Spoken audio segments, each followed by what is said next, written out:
بسم اللہ الرحمن الرحیم۔ کہتے ہیں کہ ایک دن ایک چور کو راستے میں ایک بٹوا ملا جس میں بہت سے پیسے تھے۔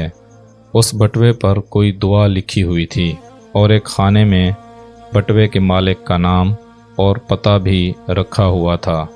چور نے وہ بٹوا ثابت اس کے مالک کے حوالے کر دیا۔ اس شخص نے چور سے پوچھا، تم آرام سے یہ پیسے رکھ سکتے تھے، واپس کیسے کر دیے؟ چور نے جواب دیا، آپ نے بٹوے میں جو دعا لکھوائی ہے اس عقیدے پر لکھوائی ہوگی کہ اگر یہ کھو جائے تو اس کی دعا کی برکت سے آپ کو واپس مل جائے۔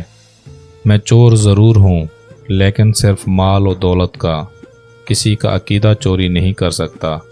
اگر میں آپ کا بٹوا واپس نہ کرتا اور آپ کا اعتقاد اور یقین اس دعا پر کمزور پڑ جاتا تو تب میں آپ کے ایمان کا چور ہوتا، اور یہ مال و دولت کی چوری سے 1000 گنا بڑا گناہ ہے۔